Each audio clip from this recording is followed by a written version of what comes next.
Hello US, ఎలా ఉన్నారండి? Welcome to our channel. నేను మీ కరుణ. ముందుగా మీకందరికీ శ్రీ క్రోధినామ సంవత్సర శుభాకాంక్షలు. ఉగాది అంటే తెలుగువారి కొత్త సంవత్సరం ప్రారంభమని అర్థం. దీనిని చైత్రశుద్ధ పాడ్యం రోజున జరుపుకుంటారు. ఈ ఉగాది రోజునే బ్రహ్మ తన సృష్టిని ప్రారంభించారు అని మన పూర్వీకుల నమ్మకం. మన గ్రంథాల ప్రకారం పూర్వం ఒక సంవత్సర కాలం ఒక రోజుతో సమానమని అంటారు. ఉగాదికి అసలు పేరు యుగ మరియు ఆది. మరి ఈ విషయం గురించి పురాణాలలో ఉన్న ఒక చిన్న కథ గురించి ఇప్పుడు తెలుసుకుందాం.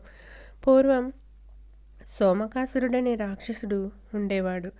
ఈయనను హయగ్రీవుడని కూడా పిలుస్తారు. ఈయన బ్రహ్మదేవుడు సృష్టికి సంబంధించిన రచన చెయ్యకూడదు అనే ఉద్దేశంతో బ్రహ్మదేవుని దగ్గర నుండి వేదాలను దొంగిలించి ఒక పెట్టెలో పెట్టి సముద్ర గర్భంలో దాచేస్తాడు.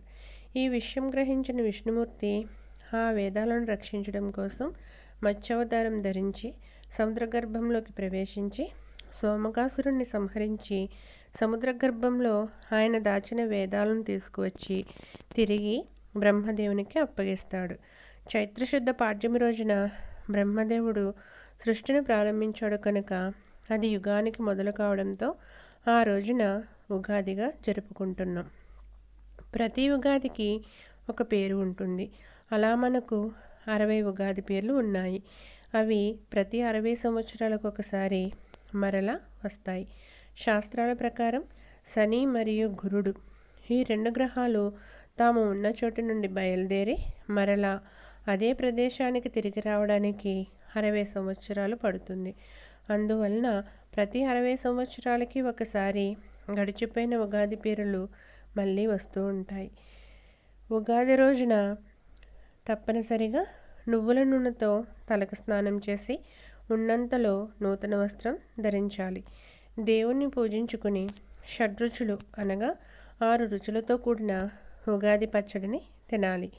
ఈ ఉగాది పచ్చడి తినడం ద్వారా జీవితంలో సుఖదుఖాలు, ప్రేమానురాగాలు మరియు జయాపజయాలు వంటి వాటినన్నిటినీ సమానంగా స్వీకరించాలి అనే అర్థం వస్తుంది.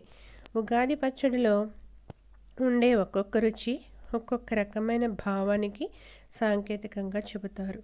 ఇందులో కొత్త బెల్లం, కొత్త చింతపండు, ఉప్పు, వేప పువ్వు, కారం, వగరు వీటిని షడ్రుచులు అంటారు. బెల్లం సంతోషానికి, ఉప్పు రుచికి, వేప చేదు జీవితంలో కలిగే బాధలకి, చింతపండు పులుపు పరిస్థితులను బట్టి నేర్పుగా వ్యవహరించే గుణానికి, మామిడి వగరు భవిష్యత్తులో ఎదుర్కోబోయే ఒడిదుడుకులకు, సహనాన్ని కోల్పోయే పరిస్థితులకు కారాన్ని ఉదాహరణగా చెబుతారు. అలాగే ఉగాది రోజున పంచాంగ శ్రవణం వినడం అనేది సాంప్రదాయం. కొత్త సంవత్సరం కాబట్టి రాబోయే భవిష్యత్తు ఎలా ఉంటుంది, ఆదాయ వ్యయాలు, ఆరోగ్యం వంటి మొదలగు విషయాలు ఈ పంచాంగ శ్రవణంలో తెలియజేస్తారు. ఓకే వ్యూయర్స్, మీరందరూ కూడా ఈ సంవత్సరం ఎంతో ఆనందంగా ఉండాలని, మళ్ళీ ఇటువంటి ఎన్నో ఉగాదులు జరుపుకోవాలని మనస్ఫూర్తిగా కోరుకుంటూ, ఈ కథ ఎలా నచ్చింది అనేది కామెంట్ సెక్షన్లో తెలియచేయండి. అలాగే నా ఛానల్ని ఫస్ట్ టైం చూస్తున్న వాళ్ళైతే కనుక సబ్స్క్రైబ్ చేసుకోండి. మరిన్ని విశేషాలతో మళ్ళీ మీ ముందుకు వస్తాను. Thank you.